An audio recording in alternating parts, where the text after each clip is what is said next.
বিশ্বজুড়ে ভয়াবহ রূপ নিয়েছে করোনা ভাইরাসের সংক্রমণ। কোভিড-19-এ প্রতি মিনিটে বাড়ছে মৃতের সংখ্যা। বাংলাদেশও এর ভয়াল ধাবা থেকে বাদ যায়নি। সংক্রমণের চতুর্থ ধাপে চলছে কমিউনিটি ট্রান্সমিশন। করোনার সব খবর, আপডেট এবং পরামর্শ নিয়ে আমাদের নিয়মিত আয়োজন corona update, presented by mister Hygiene. সাথে আছি আমি শাওন দত্ত। বিশ্বজুড়ে করোনা ভাইরাসে 2,80,000 ছাড়ালো প্রাণহানি। ছোঁয়াচে ভাইরাসে সংক্রমিত 41 লাখের বেশি মানুষ। 24 ঘন্টায় মারা গেছেন 4,248 জন। আরও 90,000 মানুষের শরীরে মিলেছে কোভিড-19-এর উপস্থিতি। একক দেশ হিসেবে যুক্তরাষ্ট্রে ছোঁয়াচে ভাইরাসটিতে মৃত্যু ছাড়িয়েছে 80,000। দেশটিতে আক্রান্ত 13.5 লাখ। নতুন হটস্পট রাশিয়ায় একদিনে 10,000-এর বেশি মানুষের শরীরে শনাক্ত হয়েছে করোনা ভাইরাস। মারা গেছেন 104 জন। অপর হটস্পট ব্রাজিলে 10,000 ছাড়ালো প্রাণহানি। 1.5 লাখের বেশি আক্রান্ত। তবে ইউরোপের দেশগুলোয় লক্ষণীয়ভাবে কমেছে মৃত্যুহার আর নতুন সংক্রমণের গতি। গোটা বিশ্বে প্রাণঘাতী ভাইরাসটির প্রকোপ থেকে সুস্থ হয়েছেন প্রায় 14,40,000 জন। যুক্তরাষ্ট্রে গেল 24 ঘন্টায় আরও 9 প্রবাসী বাংলাদেশের মৃত্যু হয়েছে। এদের সবাই নিউ ইয়র্কের বাসিন্দা ছিলেন। যারা মারা গেছেন তারা হলেন তাসনিম নাওয়ার তমা, রাশেদা বেগম, মোহাম্মদ নুরুদ্দিন, সাব্বির এ খান, মোহাম্মদ হক, মাওলানা মুজাহিদ আলী, আলতাফ হোসেন, কাজী মোহাম্মদ এ সামাদ।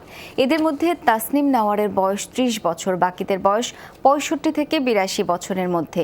তাসনিমের বাড়ি ময়মনসিংহে। নিউ ইয়র্কের লং আইল্যান্ডে থাকতেন তিনি।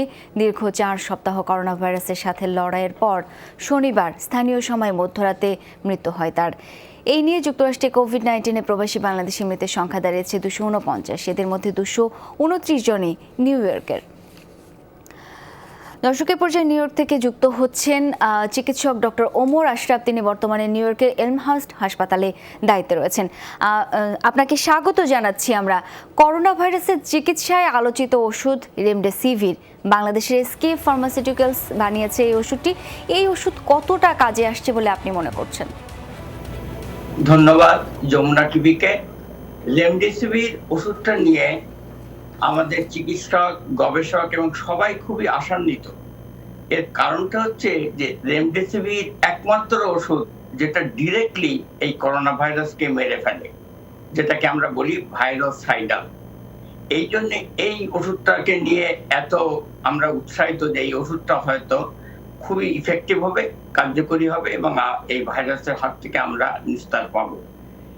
এই মুহূর্তে এই ভাইরাসটা নিয়ে অনেকগুলো গবেষণা চলছে। তার ভিতরে বড় বড় 4টা পরীক্ষা হচ্ছে।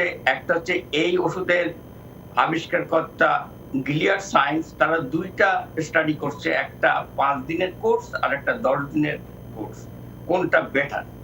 আর এর সাথে আমেরিকার জাতীয় স্বাস্থ্য সংস্থা NIH একটা পরীক্ষা করছে রোগীদের উপরে, যে কোন সময় এই ওষুধটা কার্যকরী হবে, প্রথম স্টেজে অথবা শেষ স্টেজে, কোন অবস্থায় এই ওষুধটা সবচেয়ে কার্যকরী হবে।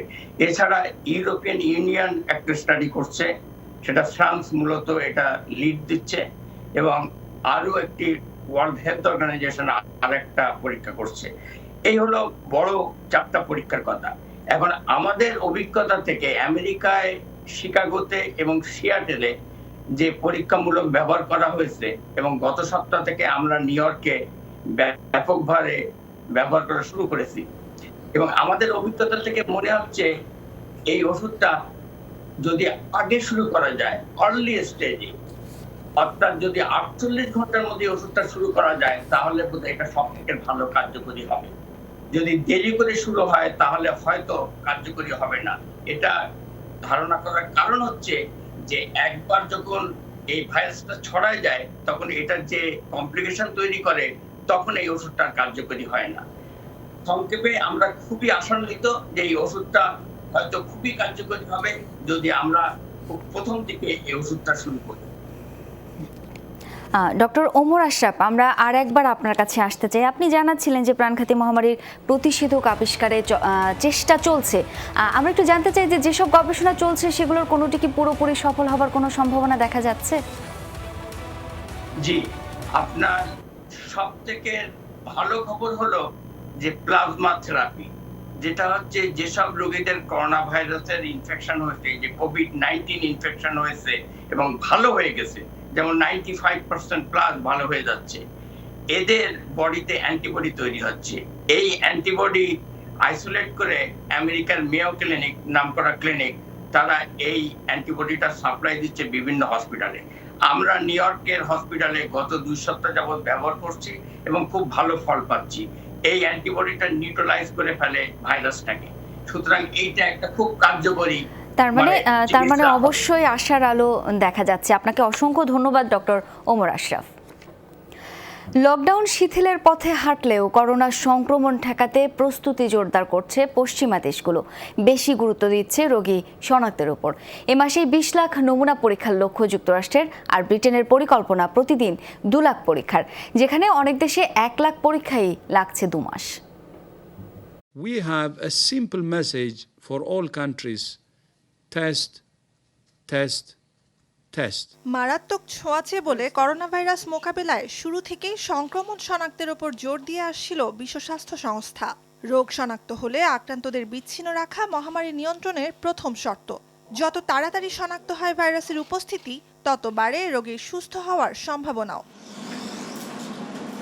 ব্যাপক ভিত্তিতে পরীক্ষার কৌশলে সাফল্য পেয়েছে দক্ষিণ কোরিয়া, জার্মানি, আরব আমিরাত, নিউজিল্যান্ডের মতো অনেক দেশ। এমনিতে সংখ্যার হিসেবে সবচেয়ে বেশি পরীক্ষা হয়েছে যুক্তরাষ্ট্রে। 3 মাসেই 88 লাখের বেশি টেস্ট করেছে দেশটি। এখন দিনে পরীক্ষা হচ্ছে 2 লাখ। এ সংখ্যা বাড়িয়ে 20 লাখ করতে চায় ট্রাম্প প্রশাসন। কম টেস্ট নিয়ে সমালোচনার মুখে পড়া যুক্তরাজ্যের লক্ষ্য এ মাসের মধ্যেই প্রতিদিন 2 লাখ নমুনা পরীক্ষা। দেশটিতে 17 লাখ পরীক্ষায় এখন পর্যন্ত করোনা পজিটিভ 2 লাখের বেশি। 2,000 tests a day in মার্চে দিনে মাত্র 2000 করোনা পরীক্ষা করার সক্ষমতা ছিল আমাদের। এপ্রিল শেষে এই সংখ্যাটা এখন 1,20,000 হয়েছে। প্রয়োজনের তুলনায় এটা অনেক অপ্রতুল। এই মাসেই দৈনিক 2 লাখ মানুষের করোনা টেস্ট নিশ্চিত করা হবে। ধাপে ধাপে একইভাবে আরও বাড়ানো হবে এর পরিসর। সব দেশেই সরকারিভাবে যে টেস্টে করোনার সংক্রমণ নিশ্চিত করা হয় তা হলো পলিমেরেজ চেইন রিঅ্যাকশন বা পিসিআর টেস্ট। এখন পর্যন্ত সবচেয়ে নির্ভরযোগ্য পদ্ধতি হলেও এতে টেস্টের ফল আসতে কয়েকদিন পর্যন্ত সময় লাগে। দ্রুত ফল পাওয়ার জন্য তাই বিভিন্ন দেশে চাহিদা বাড়ছে রক্তের অ্যান্টিবডি বা অ্যান্টিজেনের মাধ্যমে র্যাপিড টেস্টের। করোনায় তৃতীয় সর্বোচ্চ মৃত্যু দেখা ইতালিতে এখন পর্যন্ত পরীক্ষা হয়েছে 25 লাখের মতো। এখন সরকারি উদ্যোগে টেস্টের পাশাপাশি 35 ইউরোতে র্যাপিড টেস্ট করছে দেশটির বেসরকারি ল্যাবগুলো। সবার আগে আমি জানতে চাই যে আমার শরীরে ভাইরাসটি আছে কিনা। এর আগে কারো সংস্পর্শে গিয়ে আরো রোগ ছড়ানোর কারণ হতে চাই না। উপসর্গ না থাকলেও ভাইরাস বহন করছে কিনা অফিসে ঢোকার আগে তা জেনে নেওয়া আমার দায়িত্ব। সহকর্মীরাও এতে নিরাপদ থাকবেন। অবশ্য উন্নয়নশীল ও অনুন্নত দেশগুলোতে পর্যাপ্ত অবকাঠামোর অভাবে বাড়ানো যাচ্ছে না পরীক্ষা। ভারতে কিংবা ব্রাজিলের মতো দেশে যে কারণে জনসংখ্যার অনুপাতে টেস্টের পরিমাণ অনেক কম। নুজহাত কামাল, যমুনা নিউজ। দর্শক, করোনা পরিস্থিতি নিয়ে আলোচনায় ব্রিটেন থেকে যোগ দিচ্ছেন প্রবাসী চিকিৎসক মোশাররফ হোসেন। জনাব মোশাররফ হোসেন, স্বাগত আপনাকে। অনেক প্রবাসী বাংলাদেশি তো আক্রান্ত হচ্ছেন, এর কারণ আসলে কি? বাংলাদেশিরা অনেকেই আমাদের যে ফ্রন্টলাইন ওয়ার্কার তাদের মধ্যে অনেকেই বাংলাদেশি আছেন, যেমন চিকিৎসা ক্ষেত্রে আছেন, কি ওয়ার্কার, ট্রান্সপোর্টে আছেন এবং অনেক কেয়ার ওয়ার্কার আছেন, সব চেকআউট ডেস্কে কাজ করছেন। সুতরাং তারা বেশিরভাগই এক্সপোজড হচ্ছেন করোনা ভাইরাসের। সেটা হলো 1 নম্বর কারণ। দ্বিতীয়ত, আমাদের লোকজন হয়তো 3 প্রজন্ম একই বাড়িতে থাকেন, দাদা দাদি, নানা নানি অথবা মা বাবা এবং নাতি নাতিন একই বাড়িতে থাকেন।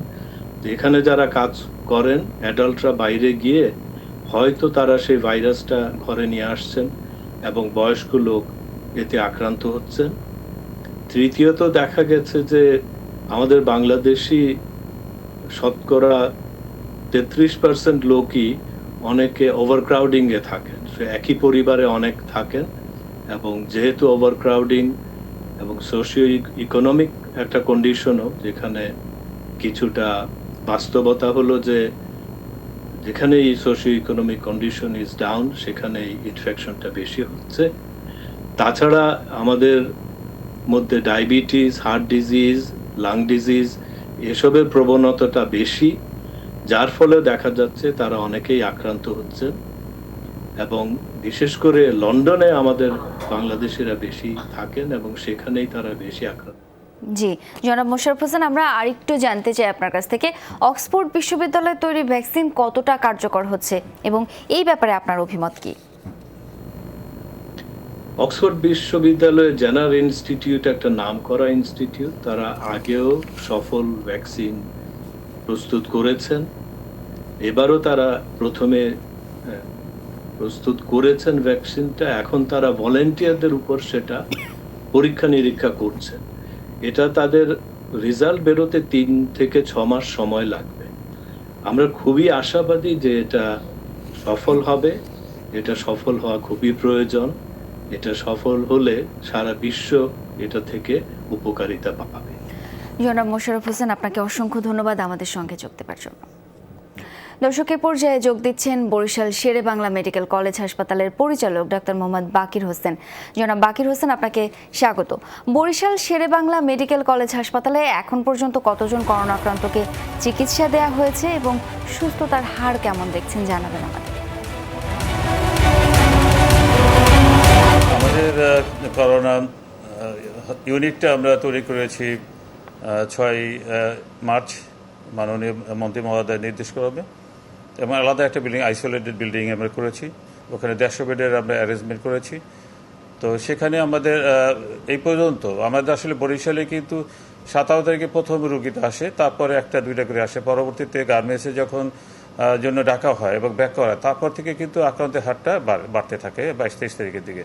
তো ব্যাপারটা হলো যে তারপরেও আমি বলবো যে আমাদের এখানে আক্রান্তের হার ওই পরিমাণ না যেটা আমরা ঢাকায় শুনি, নারায়ণগঞ্জ বা অন্যান্য জায়গাতে যেটা শুনি, চিটং যাইভাবে শুনতেছি, সেখানে কিন্তু বরিশালের আক্রান্ত অত বেশি না। আমরা কিন্তু এই পর্যন্ত করোনার সন্দেহ এবং করোনার নিয়ে যে রুগী আসে তাদের সংখ্যা মোট 134 জন। 134 জনের মধ্যে 30 জন একেবারেই কিন্তু কোভিড-19 পজিটিভ। তাদের মধ্যে 22 জন ভালো হয়ে চলে গেছে, 2 জন মারা গেছে, 6 জন এখনো চিকিৎসা আছে। তা আমি বলবো যে যারা মারা গেছে তারা কিন্তু আসলে এজেড পার্সন এবং তাদের কিন্তু কোমরবিড ফ্যাক্টর ছিল অনেকগুলো, সেই করে মারা গেছে। আসলে এখানে আমাদের চিকিৎসার ব্যাপারে আমরা কিন্তু সজাগ আছি, কিন্তু একটা জিনিস বলবো যে এটা বরিশালবাসীর জন্য আসলে আমি বলবো যে অনেকটা ভরসার ব্যাপার বা আশার ব্যাপার যে আমাদের এখানে যে কোভিড-19 ইনফেকশনের হারটা যদিও থাকতে মানে সেটা হচ্ছে আপনি জানেন যে সিমটমলেস কিছু পেশেন্ট আছে যাদের আসলে আমাদের ভর্তি হয় দরকার না, হোম আইসোলেশন থাকলেই হয়। এখানে যারা আসতেছে তারা যাদের শ্বাসকষ্ট আছে তারা কিন্তু আসতেছে, সেই পরিমাণটা কিন্তু খুব কম, অতটা না। সেই জন্য আমরা বলবো যে গত প্রায় 2 মাস হয়ে গেল, 2 মাসে মাত্র আমরা 30 জন রোগী এখানে ভর্তি করছি। ব্যাপারটা কিন্তু খুব বেশি না। কিন্তু জনাব বাকির হোসেন, আমরা আরেকটা বিষয় আপনার কাছ থেকে জানতে চাই যে অনেকেই তো উপসর্গ গোপন করে হাসপাতালের বিভিন্ন ইউনিটে ভর্তি হচ্ছেন, এমন কাউকে আপনারা পেয়েছেন কিনা এবং এসব ক্ষেত্রে চিকিৎসকদের নিরাপত্তা কিভাবে নিশ্চিত করছেন? এটা কিন্তু আমরা 71 সালে দৃশ্যমান শত্রুর সাথে যুদ্ধ করেছি। এটা কিন্তু সেরকম একটা ব্যাপার না, এটা কিন্তু অদৃশ্যমান শত্রুর সাথে, এবং এটা সাংঘাতিক ভয়াবহ একটা রোগ কোভিড-19, যে বৈশ্বিক সমস্যা সারা বিশ্বে আসলে সবাইকে আতঙ্কিত, সবাই কিন্তু ফেল হয়েছে। সুতরাং বাংলাদেশ পক্ষে কিন্তু একইভাবে প্রথম দিকে শুরুতে কিন্তু হোঁচট আমরা খেয়েছি, কিন্তু সেই জায়গা থেকে কিন্তু আমরা সামনে নিয়েছি। আমাদের প্রথম দিকে হয়তো কিছু কিছু জিনিসের ঘাটতি ছিল, ম্যানেজমেন্টে সবাই কিন্তু আমরা ফেল করতেছিলাম, কিন্তু আমরা সেই জায়গা থেকে উত্তরণ করে চলে আসছি। আমরা কিন্তু এখন যা আমাদের সুরক্ষা যা দরকার, আমাদের ডাক্তারদের, নার্সদের, ইভেন আমাদের 4th ক্লাসে যারা আছে, আপনার আমি সকল শ্রেণী কথা বলবো যে আমাদের স্বাস্থ্যকর্মীরা যারা আছে সবাইকে আমরা যথেষ্ট পরিমাণ ব্যক্তিগত সুরক্ষা সামগ্রী আমরা দিতে পেরেছি, যার ফলে আমাদের এখানে হাসপাতালে কিন্তু চিকিৎসক এবং নার্সদের কিন্তু ইনফেকশনের রেটটা কম। ডাক্তার মোহাম্মদ বাকির হোসেন, বুঝতে পেরেছি। আপনাকে অসংখ্য ধন্যবাদ আমাদের সঙ্গে যোগ দেওয়ার জন্য। করোনা আক্রান্তদের জন্য বিশেষায়িত রাজধানীর মুগদা জেনারেল হাসপাতালে অক্সিজেন সংকটে সাধারণ রোগীরা। নিজস্ব প্ল্যান্ট থাকার পরও রহস্যজনক কারণে সময় মতো পাওয়া যাচ্ছে না অক্সিজেন, এতে মৃত্যু ঝুঁকিতে শ্বাসকষ্টের রোগীরা। বিষয়টি স্বীকার করে সিলিন্ডার সংকটের কথা জানিয়েছেন চিকিৎসকরা। আব্দুল্লাহ তুহিনের রিপোর্ট। অক্সিজেন সাপোর্ট দিবে, দেখেন প্রতিটা চেয়ার খালি, কেউ নাই এখানে। মুগদা জেনারেল হাসপাতাল পুরোটাই ব্যবহার হচ্ছে কোভিড-19 রোগীদের চিকিৎসায়। এখানে বর্তমানে চিকিৎসাধীন 300-রও কিছু বেশি রোগী। নানা সীমাবদ্ধতা ও চ্যালেঞ্জের মধ্যেই চলছে চিকিৎসা সেবা। করোনা টেস্ট দিছে ডাক্তার 3বার বলছে আমাকে, শুক্র শনি আজকে রবিবার, আমি 5 বার 6 বার গেছি, বলে এখন হবে না, 1 ঘন্টা পরে, 1 ঘন্টা পরে না 1.5 ঘন্টা পরে, 10-12 বার এই অবস্থায় আমি গেছি। কোনো টেস্ট তো নাই, আর বাথরুমে যাওয়া যায় না। কালকেও লিখে নিছে, আজকেও আসছিল ডাক্তার, বললাম তো লিখে নিছে যে টেস্ট করবে, কিন্তু কেউ আসতেছে না টেস্ট নেওয়ার জন্য। সবচেয়ে বিপাকে পড়েছেন শ্বাসকষ্টের রোগীরা। তাদের অভিযোগ সময় মতো অক্সিজেন সেবা পাওয়া যাচ্ছে না। খুব শ্বাসকষ্ট, সারা রাত আমি অক্সিজেন দিচ্ছি, অক্সিজেন দেওয়া আমি কিনে আনছি, পার্সোনালভাবে উনি কিনে আনছে। আমাদের এখানে নাকি কোনো অক্সিজেন নাই।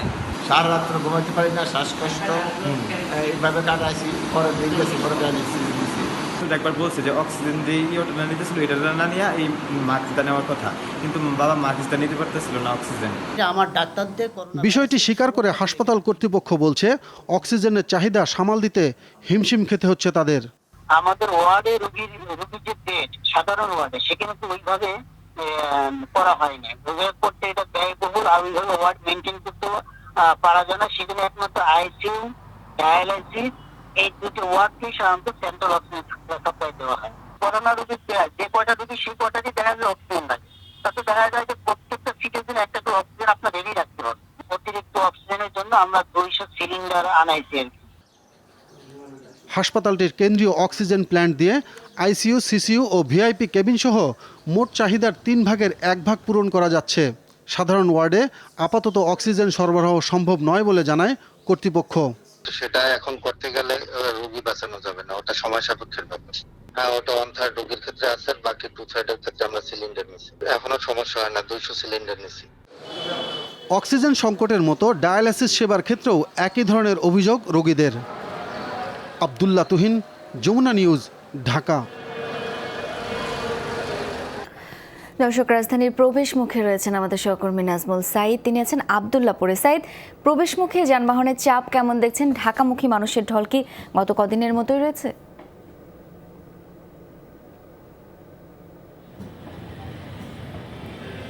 শাওন, ঢাকামুখী মানুষের চাপ গত কয়েকদিনের তুলনায় আজকে অনেক বেশি। আমরা যখন এসেছি তখন থেকে দেখছি যে অসংখ্য মানুষ ঢাকায় প্রবেশ করছে, সেই সাথে অসংখ্য যানবাহন প্রবেশ করছে। আপনি নিশ্চয় দেখছেন আমার পেছনে যে এই সড়কের যানবাহন যেমন রয়েছে তেমনি মানুষজন রয়েছে। আমরা অনেকের সাথে কথা বলেছি যারা ঢাকায় আসছেন, তারা নানাবিধ প্রয়োজনের কথা বলছেন। শুধু ঢাকার আশপাশে না, দূর দূরান্ত জেলা থেকেও অনেকে এসছেন।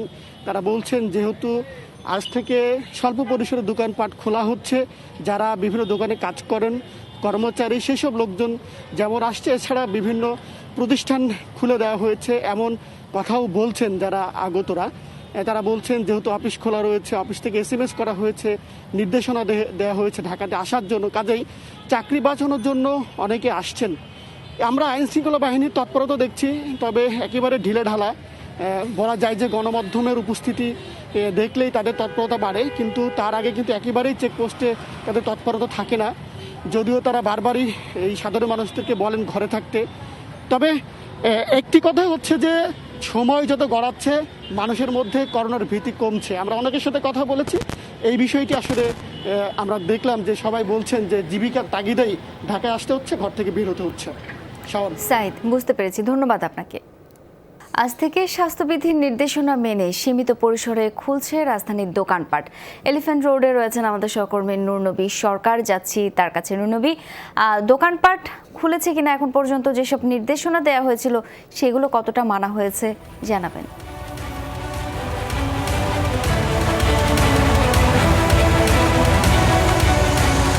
এলিফ্যান্ট রোডে যেটা দেখতে পাচ্ছি, সড়কে মোটামুটি বেশ মানুষ, এবং এইটা যদি কন্টিনিউ চলতে থাকে তাহলে আর 2-1 দিন পরে, অর্থাৎ লকডাউন যে শব্দটা, সেই শব্দটা কার্যত তো অচলই, একদম পুরা ওই লকডাউন শব্দটা শুধু কথাতেই থাকবে, বাস্তবে কোনো কিছু থাকবে না। কারণ আজকে থেকে মার্কেট খুলেছে, আর এই এলিফ্যান্ট রোডে কিন্তু পুরো ঢাকা শহরের মধ্যে জুতার মার্কেটের জন্য বেশ কিন্তু পছন্দের জায়গা সাধারণ মানুষের জন্য, ক্রেতাদের জন্য। দোকানপাটগুলো খোলা শুরু করেছে। এখানে কিন্তু আজকেই ক্রেতারা এখনো পর্যন্ত কিন্তু আসেননি। পুরো দোকান এখানে খুলে যাওয়ার পরেই হয়তো বা বিক্রেতাদের সঙ্গে আমার কথা হয়েছে, তারা যেটা বলেছেন যে ঈদের কয়েকদিন আগ পর্যন্ত তাদের বেচা বিক্রি হবে।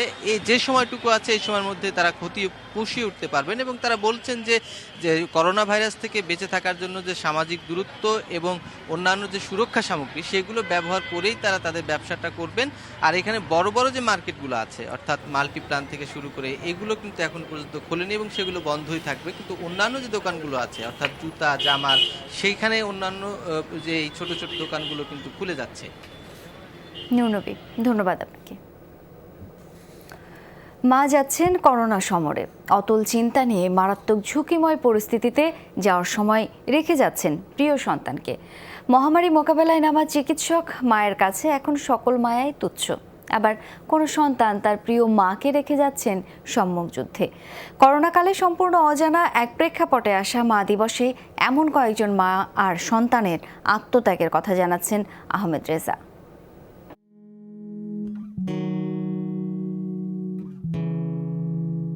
আমার বাচ্চাদের প্রয়োজন যে মা আমার কাছে থাকবে, আমার এই জিনিসটাতে এখন ভয় যে আমি ওদের কাছে আছি।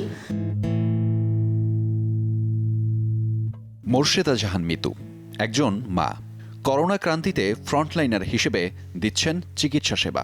সম্মুখ যোদ্ধা হলেও নিজের চেয়ে বেশি চিন্তিত সন্তানের আক্রান্ত হয়ে যাওয়ার ঝুঁকি নিয়ে, তাই নেই স্বস্তি। যখন গিয়ে বাসা থেকে বের হচ্ছি তখন একটা টেনশন যে আমি যাচ্ছি আবার ফেরত আসবো। আর সবচেয়ে বেশি প্যাথেটিক যেটা সেটা হচ্ছে আসার সময়, কারণ দেখা যায় কি ওদের সাথে অনেকক্ষণ একটু ডিটাচ থাকতে হয়, ওরা দরজার কাছে চলে আসে। আমি নিজে এফেক্ট হলাম, তার চেয়েও বড় ভয় হচ্ছে পরিবারের জন্য।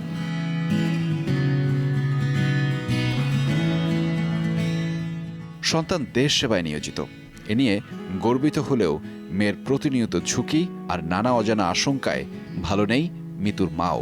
সারাক্ষণই টেনশন, আমার কোনো কিছুতেই ভালো লাগে না। সারাক্ষণ মনে হয় কি আল্লাহ কি হবে কি হবে। একই অবস্থা ডাক্তার আয়েশা সিদ্দিকার পরিবারে। বয়স্ক মা আর সন্তানকে রেখেই এই মাকে ছুটতে হচ্ছে অন্যকে ভালো রাখতে। আমার যেমন সন্তান আছে, যারা অসুস্থ হচ্ছে তারাও কারো বাবা মা তাদেরও সন্তান আছে, সেই বিষয়টা চিন্তা করে এটা আসলে আমাদের দায়িত্ব।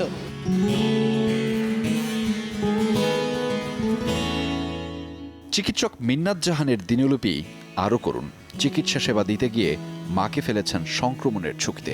একা রুমে থাকি, একা এখানে খাই, একা সব কিছু করি, নিজের কাপড়টা বা নিজের প্লেট বাটি নিজেই ধুয়ে ফেলি, কোনোভাবেই যেন আম্মু সংক্রামিত না হন। কি করো মা? দূর থেকে মাকে ভালো রাখতে চাওয়াই সন্তানদের কাছে এবারের মা দিবস ভীষণ আবেগের, ভীষণ অন্যরকম। আমি অনেক দিন মার বুকে শুই না, আমি অনেক দিন মার কাছে থাকি না, আমি অনেক দিন দূর থেকে গিয়ে আমাকে দেখে আসতে হচ্ছে মাকে। মানে ওনার নিজের কষ্ট আছে, তারপরে উনি বলেন যে তুমি অফিসে গেলে না। আমি নিয়মিত তাদের খোঁজ খবর নেই, টেলিফোনে কথা বলি, কিন্তু তারপরেও ওদেরকে ছাড়া তো আমার ভালো লাগে না, ঘুম আসে না। এখন ইচ্ছে হলেই ছুটে যাওয়া যায় না মায়ের আদর ভরা কোলে। তাও সব দীর্ঘশ্বাস উপেক্ষা করে দেশমাতৃকাকে ভালো রাখতেই প্রত্যয়ী অকুতভয় ফ্রন্টলাইনার্সরা, আমাদের গর্বিত মায়েরা। আহমেদ রেজা, যমুনা নিউজ, ঢাকা। রাজধানীর সদরঘাট এলাকার বাদামতলী আমের আড়তে ভেজাল বিরোধী অভিযান চালাচ্ছে র্যাবের ভ্রাম্যমাণ আদালত। সেখানে রয়েছেন আমাদের সহকর্মী রাব্বি সিদ্দিকী। রাব্বি, অভিযানে কোনো অনিয়ম ধরা পড়েছে কি?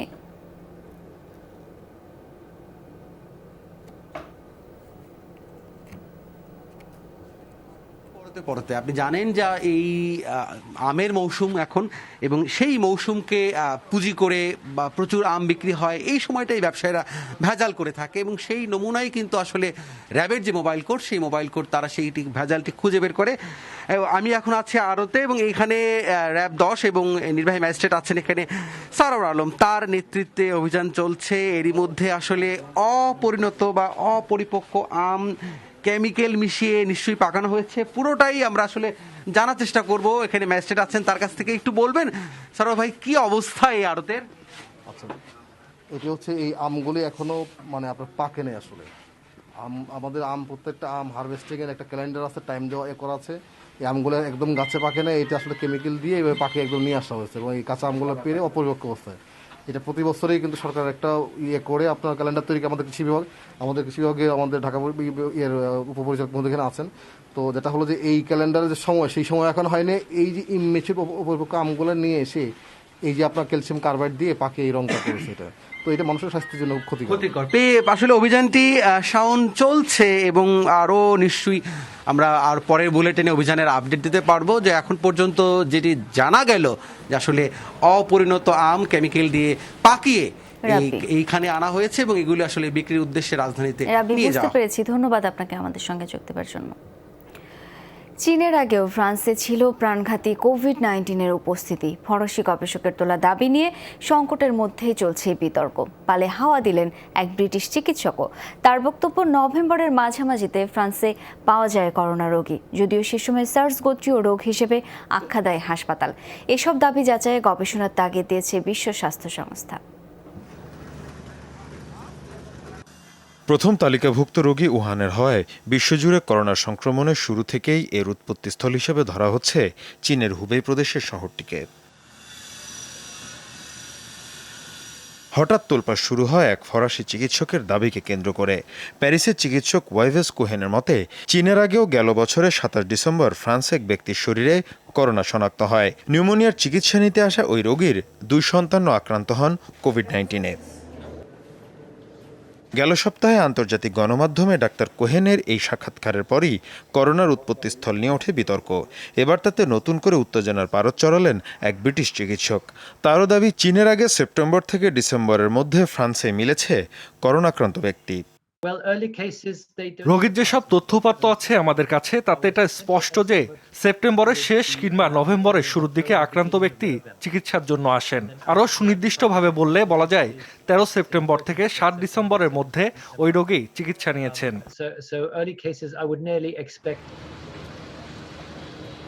ফরাসি ও ব্রিটিশ চিকিৎসকের এমন দাবির পর প্রশ্ন উঠেছে ইউরোপে করোনার বিস্তার এবং কোভিড-19-এর উৎপত্তিস্থল নিয়ে। সেপ্টেম্বর থেকে ডিসেম্বরে পাওয়া ভাইরাসটিকে সার্স-কোভ-2 নাম দিয়ে ABC এই 3 ভাগে ভাগ করা হয়। এ টাইপ ভাইরাসটি ইউরোপ ও যুক্তরাষ্ট্রে প্রকোপ ছড়ালেও এটি চীনে ছড়ায়নি। সেখানে অন্য ভাইরাসের অস্তিত্ব মিলেছে। এ অবস্থায় দুই চিকিৎসকের দাবি যাচাইয়ে আরও গবেষণার তাগিদ বিশ্ব স্বাস্থ্য সংস্থার। বিষয়টা সত্য না মিথ্যা সেটা যাচাইয়ে আরও তথ্য সংযুক্ত করা প্রয়োজন। সেক্ষেত্রে বিষয়টি নিয়ে বিস্তারিত গবেষণার কোনো বিকল্প নেই।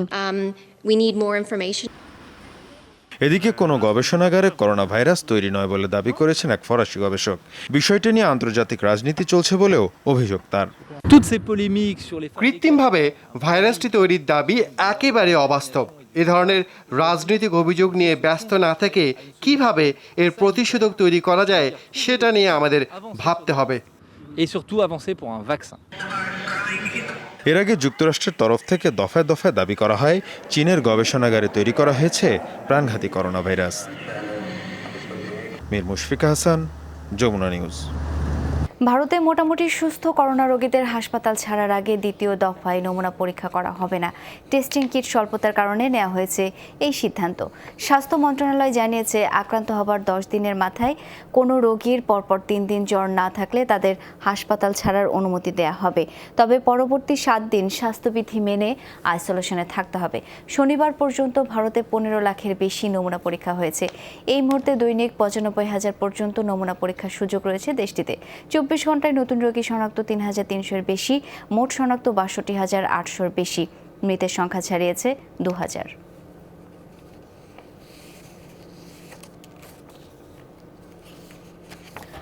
দর্শক, শেষ করব করোনা ভাইরাসের সবশেষ তথ্য জানিয়ে। বিশ্বজুড়ে করোনা ভাইরাসে প্রাণহানি দাঁড়িয়েছে 2,80,000-এর উপর। 41 লাখ ছাড়ালো আক্রান্তের সংখ্যা। নতুনভাবে সংক্রমিত 89,000-এর কাছাকাছি। একদিনে মারা গেলেন 4,000-এর বেশি মানুষ। একক দেশ হিসাবে করোনা ভাইরাসে 80,000-এর বেশি প্রাণহানি হয়েছে।